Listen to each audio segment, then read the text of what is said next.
Well, there are really two things I think to talk about today, and some tank action, which I know that Don will be interesting to discuss as well, which I think is really significant. But I think first, just following on from your piece, Adelaide, I was at a webinar yesterday with several friends of the podcast, General Sir Richard Sharif, Jade McGlynn, and also Laura Brady. And this was actually a webinar / podcast by the cybersecurity people, SASIC. So it was very much in that sphere. But there was a really interesting report by Arundel Associates, and Laura Brady presented it on the state of the Russian economy. And I think it's just worth. Unfortunately, I can't publish the report on the website, the notes of the pod. But Laura has said I can quote from it. I think people will find it interesting. I think first of all, reported Russian casualty rates average 1,566 per day for the first 6 weeks to mid-January, while the longevity of the Ukrainian armed forces' presence inside Russia's Kursk obelisk approaches 6 months. Now, total Russian casualties, including killed, seriously wounded, missing and captured, is projected to reach 1 million men on or around the public holiday on the 9th of May, which commemorates the victory of the USSR over Nazi Germany in the Second World War. So hugely significant.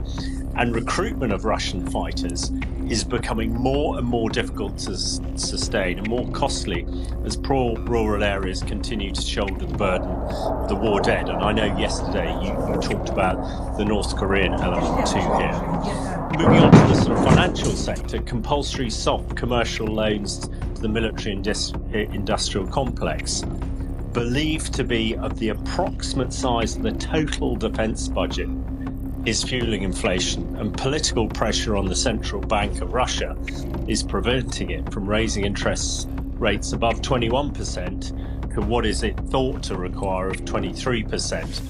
And rumours of a freeze of retail bank deposits continue to circulate, and trust in the Russian authorities is declining significantly.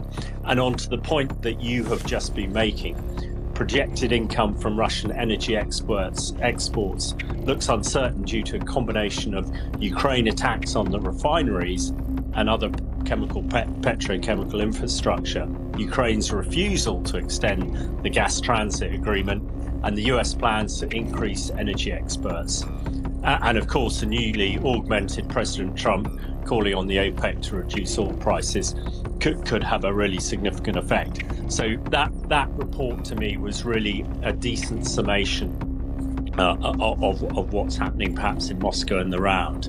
But what my real sort of area of interest at the moment is very much the tactical level and the sort of tank action. Now, people who follow me on the pod on X would have seen a video yesterday that was actually on all over the X and all the rest of the social media about a Leopard 2 tank crewed by the Ukrainian armed forces taking out a Russian armoured column. Now, I know we've seen a lot of this, but I thought this was a really interesting piece and illustrates a whole bunch of areas. First of all, training. We've discussed previously the challenge the North Koreans have, and actually new Russian conscripts, is they are not trained. There's no time to train. Therefore, they can only do very, very simple manoeuvres, which is why the casualty rates are so high. But if we look at this video, we've got a Leopard 2 German tank, 120 millimeter smoothbore gun, very accurate, very mobile. And in this video, we're seeing one tank. I mean, that's the only issue. Tanks and armoured vehicles usually work with what we call mutual support. So while one tank is moving, another one is covering it to prevent it being taken out. But having said this, I think it just shows the capability of the Leopard 2.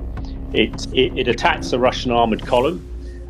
Interesting to note here, this column is moving along a road, very deliberate movement, no attempt to sort of manoeuvre, as we'd call it, and actually, very similar spacing between all these vehicles. And the Leopard takes the first tank out, armoured vehicle out, and then takes the others out. you'll see what the Leopard 2 is doing, what we call jockeying. What I mean by that is it fires around, it moves back, it moves to another position. It is basically moving far enough so that if an enemy tank or enemy vehicle can see it in its sight picture, in other words, a commander looking through his sight sees, a distance about 200 meters. If you can move so that commander then cannot see you, then it makes it much more difficult to acquire that target. And that is exactly what we're seeing the Leopard 2 doing here.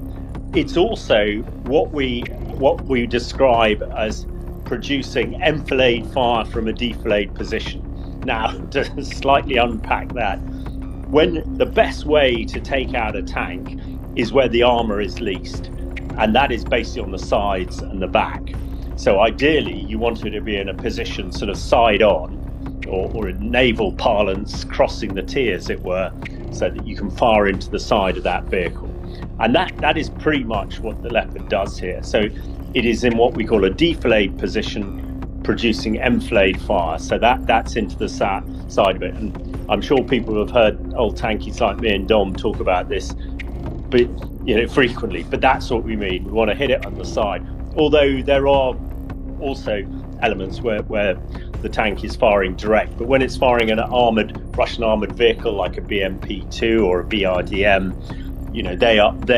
they really can't protect themselves against main armament 120 millimeter firing at 1500 meters per second. A lump of tungsten. You need some sophisticated armor to do that. So I think that was very interesting, a really good demonstration of how to use tanks.